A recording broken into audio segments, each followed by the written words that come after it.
नमस्कार, good morning India में आपका स्वागत है। मैं हूं अदिति राजपूत। शुरुआत हम कर रहे हैं मंत्रिमंडल में विस्तार को लेकर चल रही चर्चा से। केंद्रीय मंत्रिपरिषद में अगले 3 दिनों में विस्तार की संभावना है।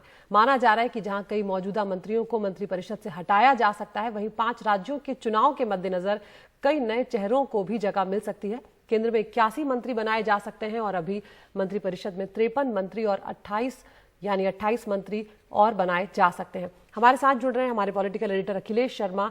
अखिलेश, चुनाव भी नजदीक है और हम जानते हैं कि सरकार की छवि भी कहीं ना कहीं बहुत अच्छी नहीं चल रही है। ऐसे में हमारे सामने महंगाई बहुत बड़ा सवाल है, बेरोजगारी बहुत बड़ा सवाल है, गिरती अर्थव्यवस्था बहुत बड़ा सवाल है और इन सबको लेकर सरकार घिरी हुई है। ऐसे में ये जो मंत्रिमंडल का विस्तार है, ये बहुत मायने रखता है।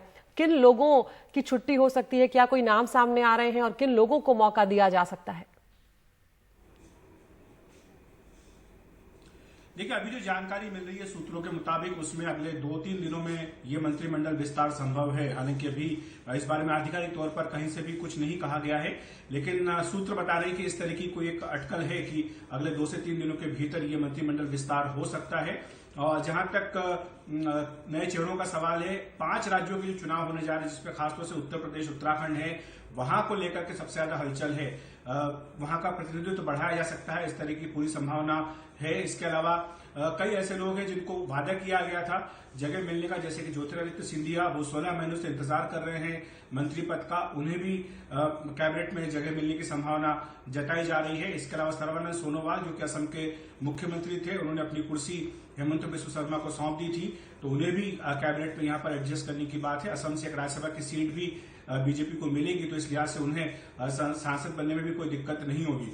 इसके अलावा नारायण राणे का नाम महाराष्ट्र से लिया जा रहा है। वो शिवसेना से बीजेपी में आए हैं, महाराष्ट्र के मुख्यमंत्री रह चुके हैं, वो भी अपने लिए एक सम्मानजनक पद की लंबे समय से तलाश कर रहे हैं, तो इसलिए उनके नाम की भी चर्चा है। सुशील मोदी, जो कि उप मुख्यमंत्री थे बिहार के, उनका भी नाम लिया जा रहा है कि उन्हें भी यहाँ पर दिल्ली, अब चूंकि वो आ चुके हैं तो इसलिए यहाँ मंत्रिपरिषद में उनको जगह मिले। इसके अलावा उत्तर प्रदेश से वरुण लाली का नाम लिया जा रहा है, रमाशंकर कथेरिया का नाम लिया जा रहा है, तो ये सारे नाम हैं। इसके अलावा ये भी कहा जा रहा है अदिति कि कई ऐसे भी मंत्री हैं जो अभी हैं और उनकी परफॉर्मेंस शायद ठीक नहीं पाई गई है, इसलिए उनकी छुट्टी हो सकती है। तो अगर 28 सीटें खाली है तो इसका मतलब ये नहीं कि 28 सीटें पूरी भर दी जाएंगी, बल्कि कई मंत्रियों की छुट्टी भी होगी।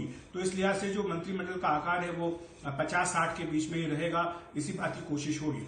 ये लंबे समय से कवायद इसको लेकर के चल रही है। कई बैठकें प्रधानमंत्री के साथ हो चुकी है, 5-5 घंटों तक ये बैठकें चली, जिसमें कि विस्तार से सारे मंत्रालयों की, मंत्रियों की जो परफॉर्मेंस है उसका रिव्यू किया गया है। उसके बाद बाकायदा एक रिपोर्ट कार्ड बनाया गया है, जिसके आधार पर अब ये मंत्रिपरिषद विस्तार का फैसला होगा। बहुत शुक्रिया अखिलेश। बहुत दिलचस्प होने जा रहा है ये मंत्रिमंडल विस्तार, क्योंकि आगे 5 राज्यों में चुनाव है। उत्तर प्रदेश पर खासकर सबकी नजर है और कई मामलों को लेकर सरकार पर सवाल भी उठ रहे हैं।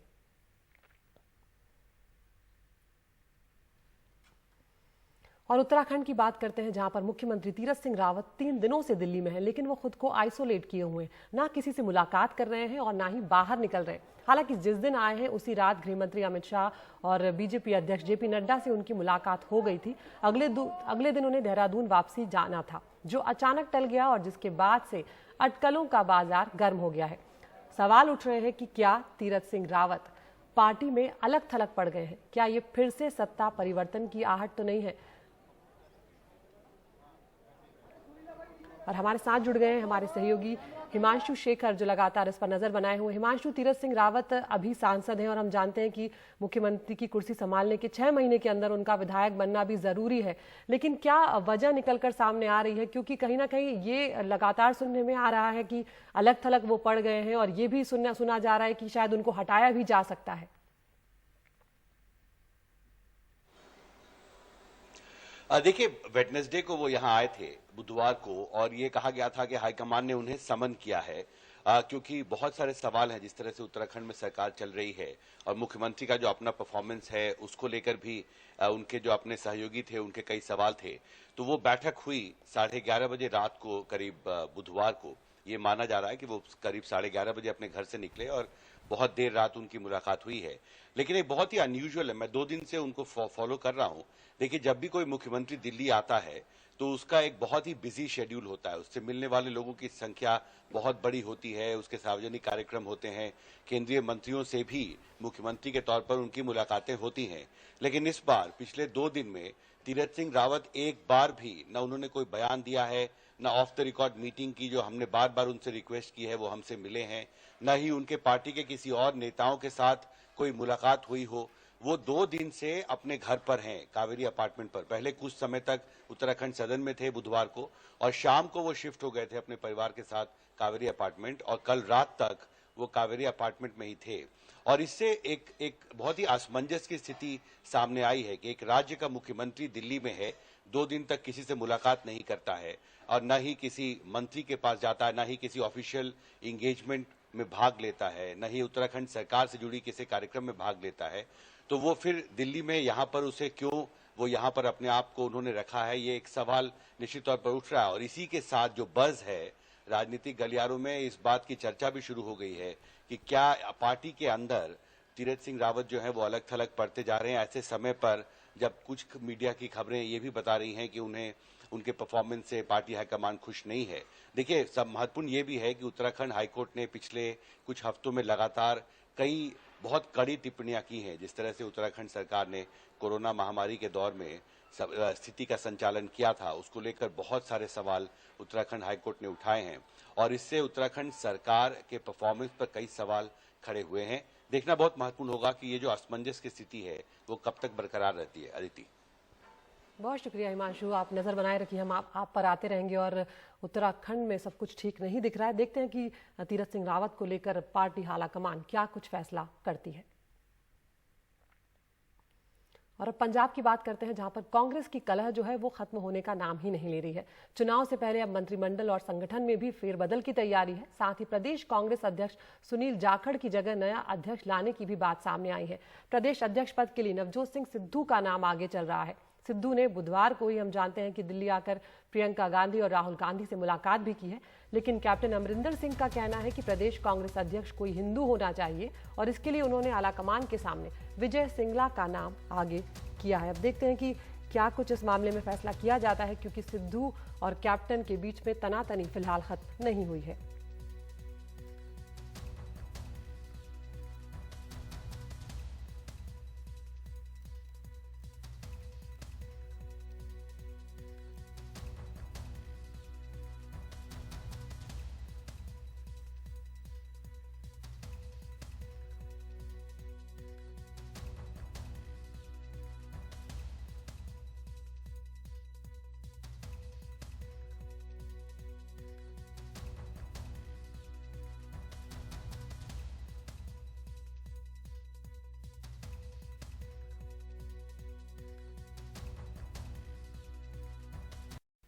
और अब गुड मॉर्निंग इंडिया में वक्त हो गया है टॉप न्यूज का। एनडीटीवी इंडिया आप यूट्यूब पर भी देख सकते हैं। रोज हम आपको 5 खबरें दिखाते हैं, आप चुन सकते हैं अपनी पसंद की खबर। तो पहली खबर है, मोदी कैबिनेट में जल्द ही बड़े फेरबदल की तैयारी है, कुछ लोगों की छुट्टी हो सकती है और नए चेहरों को मौका मिल सकता है।